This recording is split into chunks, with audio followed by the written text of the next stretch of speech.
Telugu Desam party రోజు రోజుకు Telugu Desam party వ్యవస్థాపక అధ్యక్షులైన స్వర్గీయ నందమూరి తారక రామారావు గారి ఆశయాలకు ఆదర్శాలకు దూరమైపోతూ ఉంది.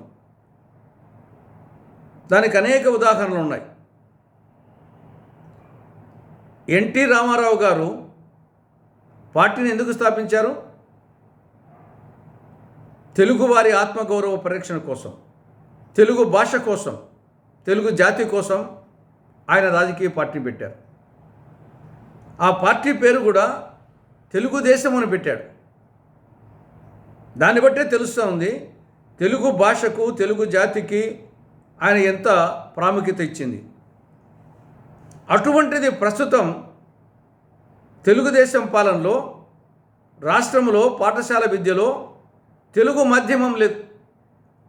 ఇది చాలా విడ్డూరం. పొరుగు రాష్ట్రాలైన కర్ణాటక, ఒరిస్సా, తమిళనాడులో అక్కడున్న భాషలతో పాటు తెలుగు మాధ్యమంలో ఉండే పాఠశాలలు కూడా ఉన్నాయి, కనీసం కొన్నైనా.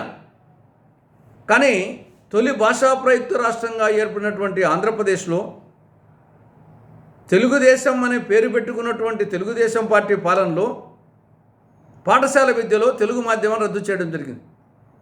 ఇది చాలా విడ్డూరంగా ఉంది.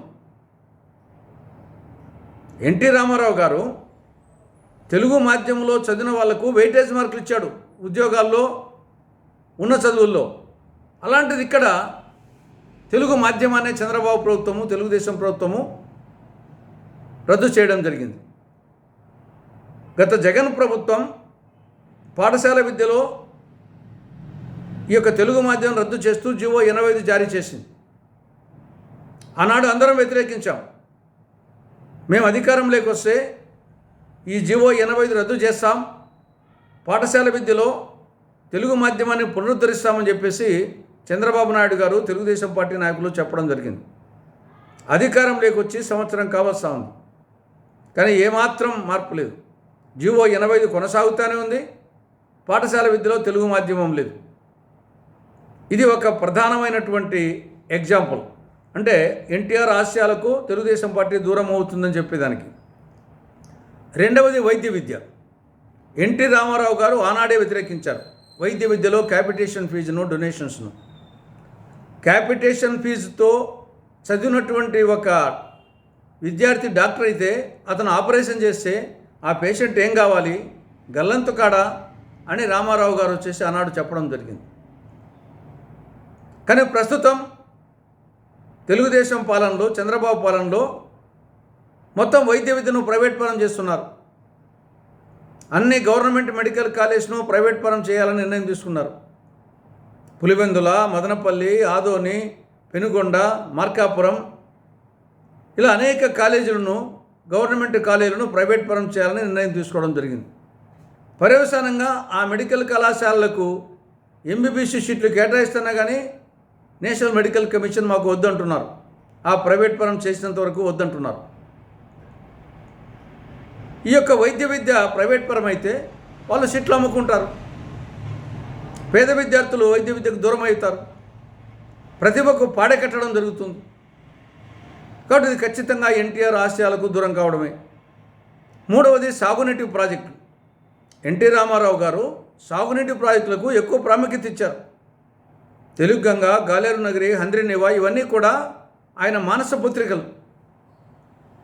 కానీ చంద్రబాబు పాలనలో గతంలో కానీ ఇప్పుడు కానీ సాగునీటి రంగాన్ని పూర్తిగా నిర్లక్ష్యం చేయడం జరిగింది. కాంగ్రెస్ హయాంలో మొత్తం బడ్జెట్లో సాగునీటి రంగానికి 15% నిధులు కేటాయించి ఖర్చు చేస్తే, అటు జగన్ పాలనలో, చంద్రబాబు పాలనలో సాగునీటి రంగాన్ని పూర్తిగా నిర్లక్ష్యం చేయడం జరిగింది. గత సంవత్సరం 2024-25లో చంద్రబాబు ప్రభుత్వం సాగునీటి రంగానికి కేటాయించిందేమో 16,705 కోట్లు అయితే చివరికి ఖర్చు పెట్టింది 10,799 కోట్లు. 2025-26కు సాగునీటి రంగానికి కేటాయించింది కేవలం 11,000 కోట్లు. అంటే టోటల్ బడ్జెట్లో 3.5%. కాంగ్రెస్ హయాంలో 15% ఖర్చు పెడితే చంద్రబాబు పాలనలో 3.5%. పర్యవసానంగా కొత్త ప్రాజెక్టులు నిర్మాణం కాలేదు, పాత ప్రాజెక్టుల నిర్వహణ లేదు. ఆఖరికి అన్నమయ్య, పించ, గుండ్లకమ్మ, పులిచింతల ఆ గేట్లకు వచ్చేసి గ్రీసు పూసేదానికి నిధులు ఇవ్వని కారణంగా ఆ గేట్లు కొట్టుకుపోయాయి. కాబట్టి ఇదొక ఎగ్జాంపుల్. ఎన్టీఆర్ ఆశయాలకు దూరంగా పోతూ ఉంది తెలుగుదేశం చెప్పేదానికి. కాబట్టి రేపు 27, 28, 29 తారీఖుల్లో ఎన్టీఆర్ జన్మదినం సందర్భంగా కడపలో టీడీపీ వాళ్ళు మహానాడు జరుపుతున్నారు. కాబట్టి ఈ సందర్భంగా కాంగ్రెస్ పార్టీ ప్రధానంగా 3 సూచనలు చేస్తూ ఉంది. ఒకటి, పాఠశాల విద్యలో తెలుగు మాధ్యమాన్ని రద్దు చేస్తూ జగన్ ప్రభుత్వం జారీ చేసిన జీవో 85ను వెంటనే రద్దు చేసి పాఠశాల విద్యలో తెలుగు మాధ్యమాన్ని పునరుద్ధరించండి, లేదా మీ పార్టీ పేరైనా మార్చుకోండి, తీర్మానం చేయండి. తెలుగుదేశం కాదు, మాది ఇంగ్లీష్ దేశం అని తీర్మానం అన్నా చేయండి. రెండవది, వైద్య విద్యను ప్రైవేట్ పరం చేయొద్దు, ప్రభుత్వ వైద్య కళాశాలలను ప్రభుత్వ రంగంలోనే నిర్వహించాలి. మూడవది, సాగునీటి ప్రాజెక్టులకు ఎక్కువ నిధులు కేటాయించి ఖర్చు చేసి త్వరగా పూర్తి చేయాలి. ఈ 3 సూచనలు చేస్తూ ఉంది.